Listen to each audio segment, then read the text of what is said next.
Hello, नमस्ते, सत श्री अकाल जी।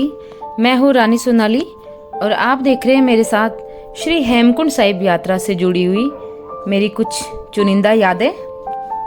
जून 2022 से अगस्त 2023 तक श्री हेमकुंड साहिब जी की मेरी ये चौथी यात्रा है।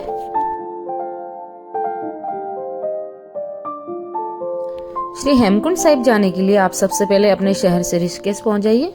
ऋषिकेश से गोविंद घाट के लिए आपको पूरा दिन ही लगभग लगेगा, तो आप ऋषिकेश से बस से जल्दी सुबह जा सकते हैं। इसके अलावा आप पर्सनल कार से जा सकते हैं और या फिर कार रेंट पे लेके जा सकते हैं। शेयरिंग जीप से भी आप जा सकते हैं। और गोविंद घाट से पुलना के लिए आपको 50 रुपये प्रति व्यक्ति जो है टैक्सी का किराया देना पड़ेगा। उसके बाद पुलना से आपको घांगरिया के लिए, जिसको कि गोविंद धाम भी कहा जाता है, आप पैदल जाइए अगर आप सक्षम है तो। अगर आप बुजुर्ग है या फिर बच्चे आपके साथ में तो आप घोड़ा, बास्केट या डोली भी कर सकते हैं और वहां से आप घांगरिया पहुंच जाइए। यहाँ पे आप जो सामने दिख रहे हैं टेंट वगैरह लगे हुए हैं हेलीपैड के पास में, तो आप यहाँ पे टेंट में स्टे कर सकते हैं। बट मैं आपको सजेस्ट नहीं करूंगी क्योंकि ये वाली जो जगह है टेंट वाली, ये गोविंद धाम से लगभग 1 किलोमीटर पहले ही है। तो अगर आप अगले दिन सुबह ट्रैकिंग स्टार्ट करेंगे तो यहाँ से आप वहां तक जाएंगे जब तक गोविंद धाम तक, तभी आप थक जाएंगे तो आगे की ट्रैकिंग में आपको दिक्कत आएगी।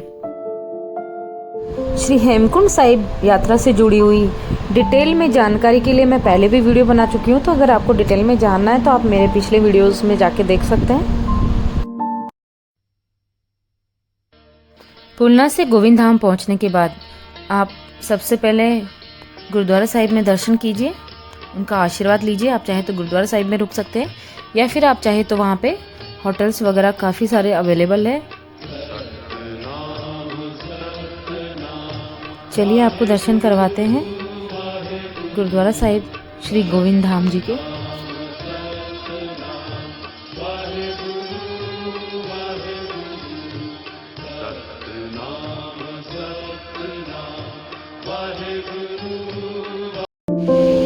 गोविंद धाम से अगले दिन आप सुबह जल्दी मॉर्निंग में ट्रैकिंग स्टार्ट कर दीजिए श्री हेमकुंड साहिब के लिए। सामने वाटरफॉल है, बहुत ही खूबसूरत।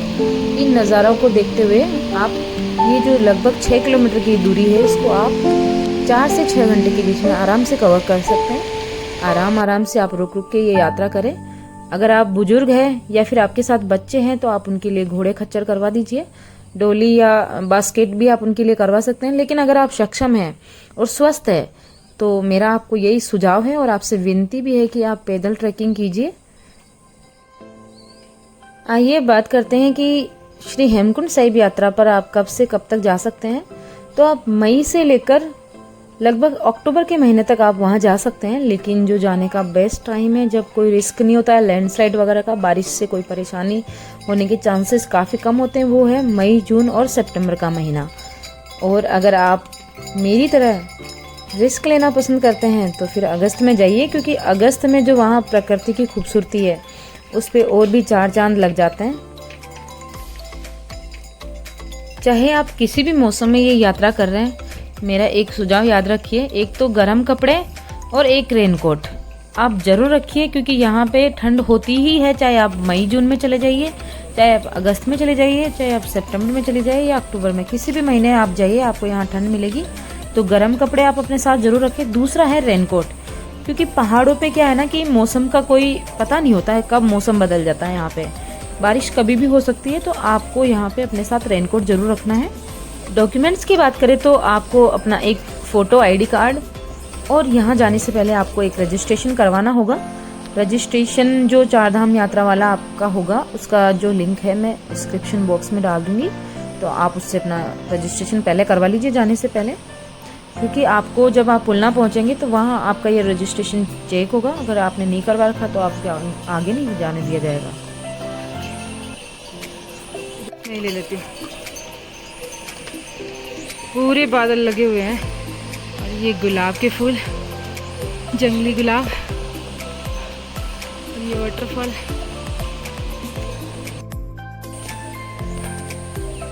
ये ऊपर जाना है और मैं पीछे रह गई हूँ।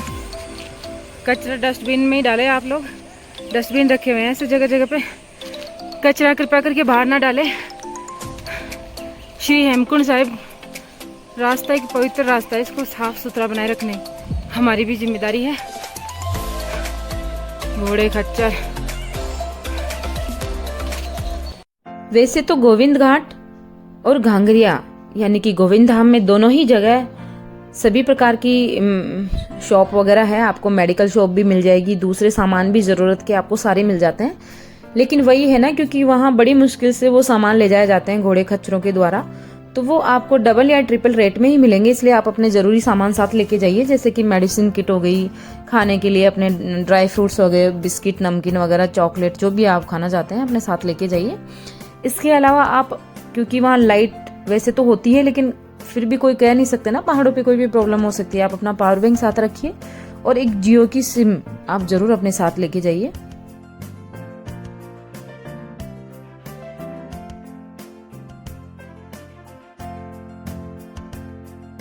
ये यहाँ का लैंडस्लाइड जोन है। जब हम जा रहे थे तो उस वक्त पानी इतना सा ही था, लेकिन जब वापस आए तो बारिश बहुत ज़्यादा होने लग गई थी, तो यहाँ पे बहुत ज़्यादा पानी बढ़ गया था और गीले होके यहाँ से निकलना पड़ा। तो काफ़ी रिस्की है, तो आप फोटो शूट वगैरह करवाए थे, यहाँ ज़्यादा देर रुके नहीं, यहाँ से आप जल्दी से निकल लीजिए आगे के लिए।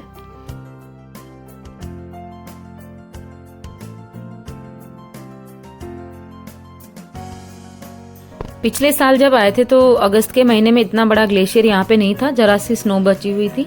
लेकिन इस बार काफ़ी सारा बड़ा ग्लेशियर अगस्त के महीने में भी यहाँ पे बचा हुआ था। अगस्त के महीने में ये यात्रा करने का सबसे बड़ा प्लस पॉइंट मुझे ये लगा कि यहाँ पे आपको बहुत सारी वैरायटी की फूल खिले हुए दिख गए थे। ये फ्लावर्स सारे वैली ऑफ फ्लावर्स में भी मुझे नहीं देखने को मिले थे।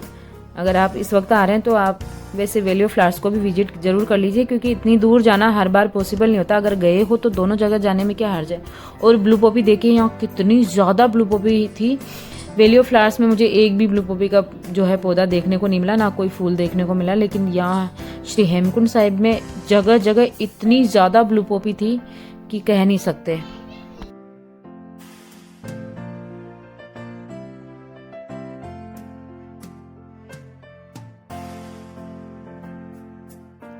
अगस्त के महीने में ये यात्रा करने का मुझे सबसे बड़ा आराम ये लगा कि इस वक्त जो है फालतू की भीड़ भाड़ बिल्कुल भी नहीं थी। घोड़े खच्चरों से जितना परेशान मई जून में होते हैं उतनी परेशानी अभी नहीं हुई। और ऐसे लगता है पूरे रास्ते पे बस आपका ही राज है। आराम आराम से आप चलिए, प्रकृति की सुंदरता को एंजॉय करते हुए। और ये जो वाटरफॉल है ये मुझे पर्सनली बहुत पसंद है। मैं यहाँ थोड़ी देर रुक के और इसको देखना बहुत पसंद करती हूँ। इस वाटरफॉल की खूबसूरती आप देखिए। यहाँ आपका कम से कम भी 10-15 मिनट रुकने का दिल ज़रूर करेगा। मैंने जितने भी वाटरफॉल्स देखे मुझे ये सबसे सुंदर लगता है, पता नहीं क्यों। ये लक्ष्मण गंगा नदी है जो कि श्री हेमकुंड साहिब से ही आ रही है, लक्ष्मण मंदिर के पास से। और यहाँ से जब ये गिरती है तो बहुत खूबसूरत, देखो सामने जो है ये ब्रह्म कमल यहाँ पे दिखा मुझे इस रास्ते में। तो ऊपर जाने के बाद मेरा दिल था कि मैं ब्रह्म कमल तक जाऊँ, लेकिन मौसम ख़राब होने की वजह से नहीं जा पाई।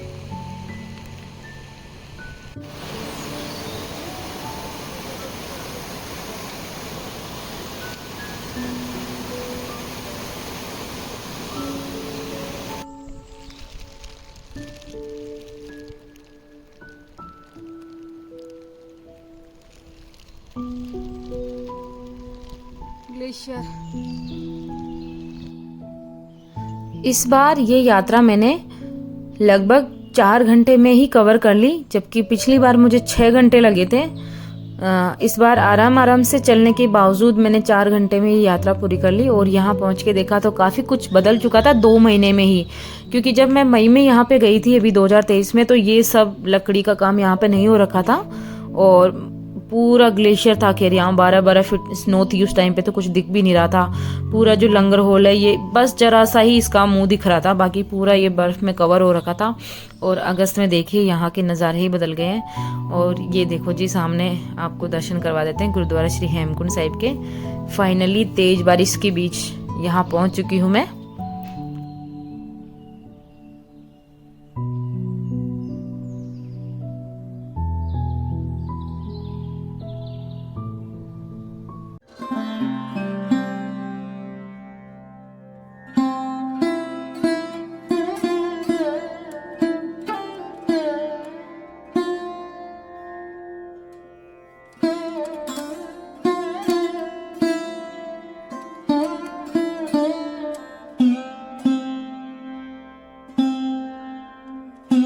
जितनी भी बार मैं यहाँ आई हूँ मुझे हर बार लगा है जैसे मेरे खुद से ही मुलाकात हो गई हो।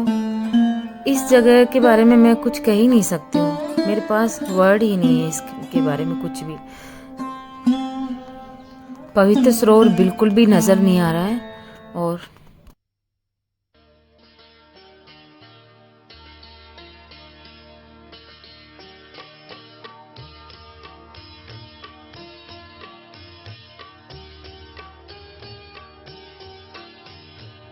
साढ़े 10 बजे मैं यहाँ पहुँच गई थी और मैं लगभग 1:30 बजे तक यहीं दरबार साहिब में आराम से बैठे बैठे वाहिगुरु जी के नाम का जाप किया और दर्शन किए।